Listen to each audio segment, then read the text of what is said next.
menyerang habis-habisan pasarnya seperti Indonesia. Jadi cara berpikir Gojek dengan Singtel dan belakang adalah dalam rangka menyerang rakyat Indonesia. Jangan mikirnya sembarang, jangan cetek mikirnya. This is a corporate war.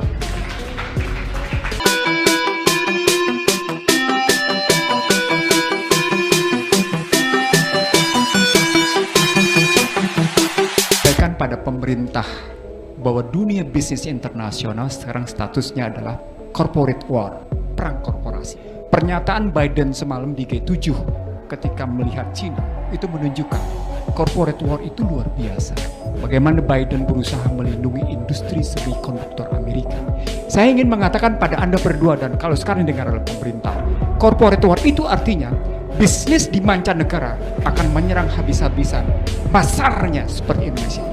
Jadi cara berpikir Gojek dengan Singtel dan belakang adalah dalam rangka menyerang rakyat Indonesia. Jangan mikirnya sembarang, jangan cetek mikirnya. This is a corporate war. Bergeser dia dari G2G, B2G, bergeser dari, bahkan kalau saya pakai hubungan internasional, multipolar, unipolar, sekarang bergeser dia menjadi quadrupolar. Dan kita, saya bilang sama Anda berkali-kali, bahkan di sebuah YouTube saya bilang, kita ketinggalan zaman untuk melihat corporate war. Anda bisa lihat bagaimana namanya Facebook berhadapan dengan pemerintah Australia. Bagaimana kemudian Facebook harus berhadapan dengan Federal Reserve dan Menteri Keuangan Amerika. Ketika Facebook sudah melahirkan Libra, itu corporate. Saya ingin mengatakan sama Anda sekarang, kalau BUMN modelnya masih kayak gini dengan model ekosistem, aduh ini udah corporate war bos. Ekosistem ini part kecil. Saya tidak ingin mengulangi Anda, tapi saya ingin mengatakan sama Anda, dalam pertarungan IT ke depan, it's a part of ICT war. Yang ketemunya dengan financial war, ini bagian dari perang ICT, ketemunya dengan financial, ketemunya dengan trading, ketemu dengan economic ideology war, perang ideologi ekonomi. Saya tidak tahu sampai seberapa jauh pemerintah sudah membicarakannya. Tapi yang saya tahu, di panggung internasional saja, di Amerika saja, perdebatan antara Brookings Institute, teman-teman itu, dengan kelompok yang namanya mainstream, dengan kelompok yang melakukan perlawanan, itu serunya amat sangat luar biasa. Anda tahu nggak semalam terjadi betapa cerita tentang kehadiran Turki bersama Rusia dan bersama Cina dalam konstruksi menghadapi G7 misalnya, luar biasa. Beyond that is corporate war. Jadi kalau saya mengingatkan ini seperti sekarang dengan mengambil utang, itu karena konstruksi mereka di belakang itu adalah tetap jalur mereka untuk masuk adalah utang. Nah, karena jalur mereka masuk adalah utang dan itu pendekatan keuangan, saya ingin mengatakan begini. Data yang saya punya, sekali lagi, bantahlah data ini ke Bank Indonesia dan Kementerian Keuangan. Kenapa saya masuk sebagai corporate war?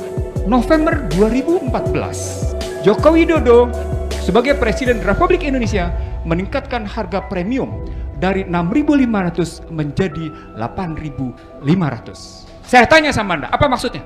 Ini melepas harga minyak liberal. Artinya apa? Ini tunduk pada liberalisasi, maka keluarlah kata-katanya Pak Harto yang disampaikan oleh Joko Widodo. Deregulasi, debirokratisasi. Niru. Padahal hakikatnya adalah meniru liberalisasi. Lalu saya bicara kebijakan yang sudah dilakukan posisinya. Saat itu saya berpendapat Trisakti kata mati.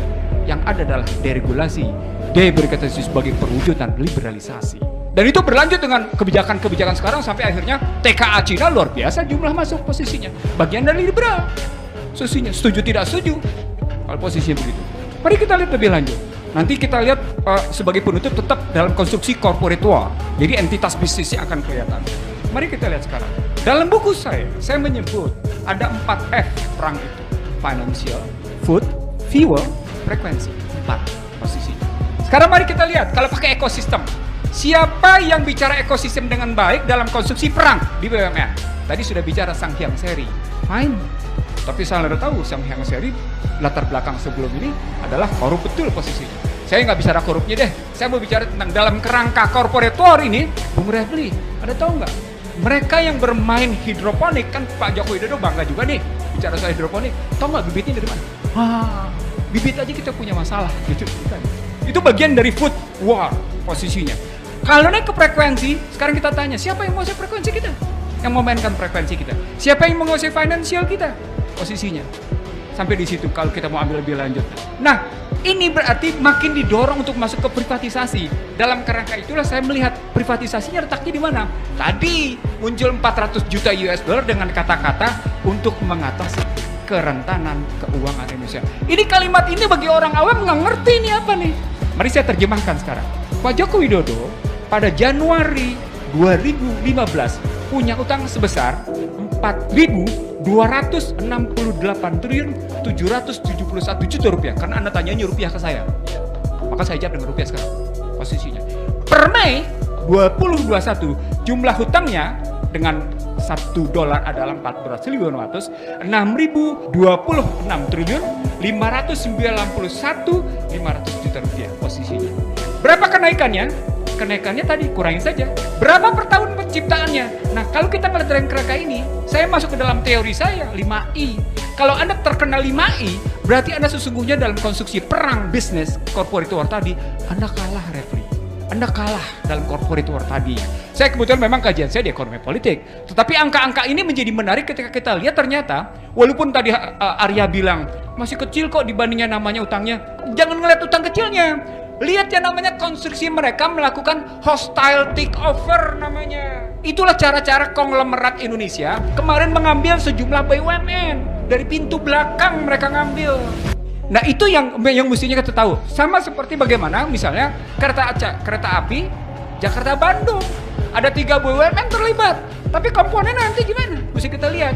Misalnya ternyata katakan PTP Jawa Barat memberikan kontribusi pada Teh Walini sebesar 2.900 sekian hektar sebagai bentuk keterlibatan. Begitu juga yang namanya kemudian kereta api lainnya. Saya ingin mengatakan sama Anda, hati-hati di sini. Ini adalah bagian dari corporate war. Investasi tadi adalah 5I. Kalau Anda tetap menyandarkan tadi, ya buktinya kami juga sudah lakukan. Bung Arya, saya mau bilang sama Anda, cuma 1 BUMN yang kayak gitu. Yang lain BUMN nggak ada yang berani modal bagi hasil. Nggak ada yang berani. Saya nggak tahu kalau di tempat Anda. Tapi yang saya tahu, sampai sang direksi itu ngomong ke teman saya dan disampaikan kepada saya, kami kepingin sekali karena memang akhirnya yang namanya beban hutang itu betul-betul mencengkeram sesungguhnya. Sebagai penutup, di era kemarin ada 3 bank plat merah yang dipaksa untuk menerima penempatan dana dari Cina. 1 bank plat merah menolak. Apa dampaknya? Si bank plat merah yang menolak itu keuntungannya tetap membaik. Nggak usah saya sebut. 3 bank yang lainnya tetap terseok-seok. Kenapa? Karena kena beban nilai tukar. Ada penempatan dana dari luar yang ditaruh di situ. Bank plat merah yang satu itu nggak mau dia. Kebetulan direksi dan komisarisnya kenal sama saya. Mari kita berdebat soal currency, saya bilang. Mari kita. Dan mereka bilang gue setuju kok. Makanya kami menolak katanya. Itu di Menek BUMN yang lama posisinya. Saya tidak tahu sekarang sampai seberapa jauh memang akhirnya. Sorry ya, ini kajian ekonomi politik dalam perspektif currency. Kenapa ini saya omongin, Refli, sebagai perlengkapan untuk sesungguhnya andai kata tidak ada pandemi, redenominasi sudah diberlakukan di Juni 2000 kemarin. Karena mereka sudah merancang 1.000 jadi 1 rupiah. Kenapa? Karena merasa betul problemnya adalah rentannya fundamental makro Indonesia. Saya sudah baca itu rancangan itu.